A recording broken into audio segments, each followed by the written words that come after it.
Commentary, War, Fear, and the Power of Narrative. Step back from the headlines for a moment.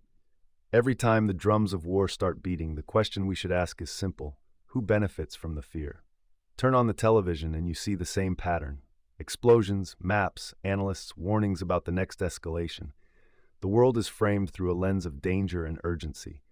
The public mind is pulled into a single emotional frequency: fear, anger, anxiety. Some commentators have pointed out that ancient empires understood something about human psychology that modern societies rarely acknowledge openly. Mass emotion is powerful. In ancient civilizations, large public rituals and spectacles focused the attention of entire populations. Today, we don't gather around temples, we gather around screens. Instead of torches and altars, we have glowing phones and televisions. Instead of priests, we have pundits and officials explaining the latest crisis. The mechanism is psychological. When millions of people focus on the same threat, it becomes easier for power structures to shape public attention. But to understand the tensions involving Iran today, we also have to look at history, the deeper roots of the conflict. A key turning point came during the 1953 Iranian coup d'etat. Iran's elected prime minister, Mohammad Mossadegh, had moved to nationalize the country's oil industry, which had long been dominated by foreign companies. Western governments feared losing influence over a strategic resource. Intelligence agencies from the United States and the United Kingdom supported the coup that removed Mossadegh and restored the monarchy under Mohammad Reza Pahlavi. For the next 25 years, the Shah ruled with strong Western backing and enforced his rule through the security service Savak. Many Iranians saw this era as a period when outside powers were shaping their country's political future. That resentment eventually erupted in the Iranian Revolution in 1979, led by religious leader Ruhollah Khomeini. The monarchy collapsed, Iran became an Islamic republic, and relations with the United States rapidly deteriorated. Soon after came the Iran hostage crisis, where American diplomats were held for 444 days after the U.S. Embassy in Tehran was seized. From that point forward, hostility between the two countries became deeply entrenched. Over the decades that followed, the conflict expanded through regional influence and alliances. Iran supported groups such as Hezbollah, while the United States worked closely with regional partners like Israel and Saudi Arabia. The rivalry became less about one event and more about long-term geopolitical influence in the Middle East.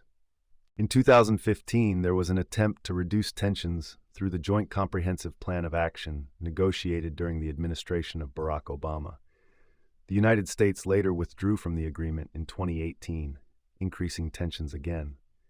So the conflict we see today isn't something that appeared overnight. It's the result of decades of political decisions, strategic interests, and regional rivalries. Spectacle, symbolism, and the psychology of fear. Some cultural commentators, especially late-night radio thinkers and esoteric philosophers, have described modern media crises as a kind of psychological ritual. Not in the literal sense of ancient sacrifice, but in the symbolic sense of collective attention.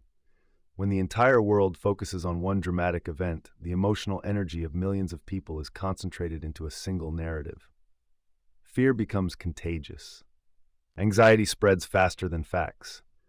In that environment, it becomes easier for governments and institutions to push certain policies, shape public perception, or move attention away from other issues.